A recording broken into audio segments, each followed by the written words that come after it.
Salut à tous, je suis ravie de vous retrouver aujourd'hui pour cette nouvelle vidéo recette. Aujourd'hui on va confectionner ensemble un dentifrice solide au charbon végétal activé. En attendant, je vous invite à me rejoindre comme d'habitude sur mes autres réseaux sociaux, Instagram et Snapchat, sachant que je suis toujours plus active sur Instagram que sur Snapchat. Ma vie n'étant pas passionnante, je fais pas beaucoup de stories, mais c'est pas grave. Restez avec moi pour la suite de la vidéo. Donc on se retrouve aujourd'hui pour confectionner ce dentifrice solide là au charbon végétal activé. Donc comme vous voyez, il est solide. Vous n'êtes pas obligé d'incorporer de tensioactif si vous ne souhaitez pas en incorporer. Cependant, il faut savoir qu'il sera donc du coup pas solide, mais ce sera plus une pâte qui aura une tendance à se solidifier à cause de l'huile végétale de coco. Cependant, il n'est pas hyper non plus solide, puisque j'ai diminué le tensioactif par rapport à ce que j'avais le droit de mettre dedans. Donc si vous voulez rajouter un peu plus de tensioactif pour qu'il soit réellement bien solide, libre à vous de le faire. En attendant, je vous laisse avec la suite de la vidéo et on se retrouve pour la conclusion. Donc pour faire cette recette de dentifrice solide, vous aurez besoin de produit de base de carbonate de calcium, qui est un abrasif léger et qui est non salé, contrairement au bicarbonate de soude. Donc je vous ai dit 30 grammes.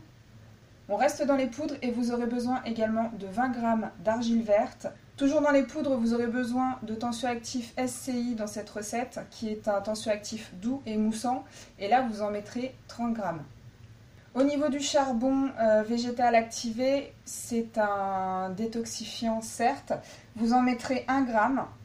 Vous pouvez en mettre un tout petit peu plus, mais il ne faut pas oublier que vous avez déjà du carbonate de calcium dedans, qui est déjà un abrasif, et le charbon végétal aussi est un abrasif. Donc n'en mettez pas trop, moi je trouve que 1 gramme c'est amplement suffisant. Et lui par contre, il va aider simplement à blanchir les dents. Il purifie aussi et il détoxifie. Vous aurez besoin également d'huile végétale de coco, qui est un incontournable pour tous les dentifrices. Et là, vous en mettrez 25 grammes. Les propriétés de l'huile de coco ne sont plus à citer, mais ma foi, je vais quand même vous les citer. Elle est blanchissante, notamment. Elle est antibactérienne. Elle est contre la mauvaise haleine et elle prévient aussi des caries. J'ai décidé dans cette recette de mettre de l'huile essentielle. Là en l'occurrence je vais mettre de l'huile essentielle de menthe poivrée et j'en mettrai 20 gouttes. Attention aux femmes enceintes et aux enfants de moins de 7 ans, c'est totalement déconseillé voire interdit. Dans ce cas je vous préconise davantage de mettre plutôt de l'huile essentielle de citron. Mais il faut faire attention pour les 3 premiers mois de la grossesse et il me semble les enfants de moins de 3 ans. Donc voilà, donc vous pouvez éventuellement vous en passer si ça ne vous dérange pas que votre dentifrice n'ait pas de goût. Mais donc voilà, donc cette recette-là, il y aura de la menthe poivrée. Donc là, tout est prêt, je passe tout au bain-marie. N'oubliez pas de remuer et on ajoutera l'huile essentielle plus tard. A tout de suite. Voilà, donc tout a bien fondu. Vous pouvez très bien le piler un petit peu au mortier, si vous le souhaitez. Moi, je le laisse comme ça ne me dérange pas du tout. Et au niveau du moule, j'ai décidé de prendre des moules à muffins comme cela. Après, vous pouvez prendre n'importe quoi, hein, c'est comme vous voulez. Et je vais attendre un petit peu que la prépa refroidisse, parce que là c'est encore très très chaud, pour incorporer les 20 gouttes d'huile essentielle de menthe. Donc la pâte à dentifrice a refroidi, là on va mettre les 20 gouttes d'huile essentielle de menthe poivrée et après on passe dans le moule.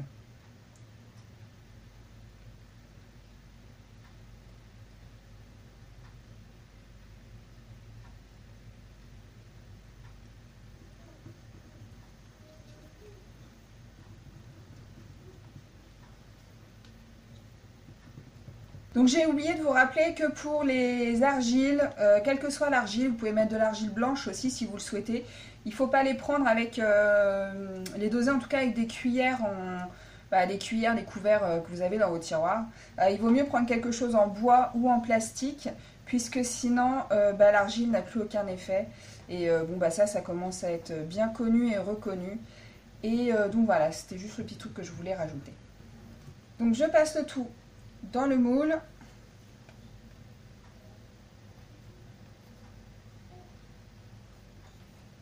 Voilà, vous pouvez l'aplatir pour que ce soit un peu plus joli.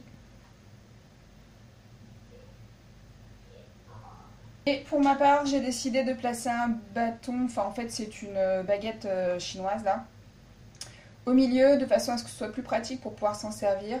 Et on va la laisser, j'espère juste qu'elle ne va pas tomber parce que là la pâte elle est un petit peu liquide. Donc je vais le placer quelques heures au frais de façon à ce que tout se consolide et puis je m'en servirai que dans 48 heures. C'est comme pour les shampoings solides, une fois que la prépa est terminée, il vaut mieux attendre 48 heures pour pouvoir s'en servir. Voilà, je reviens après une fois que le dentifrice est solidifié. Voilà, la recette est terminée, j'espère que celle-ci vous aura plu. N'hésitez pas à me dire dans les commentaires vos retours si jamais vous faites vous-même cette petite recette-là de dentifrice solide.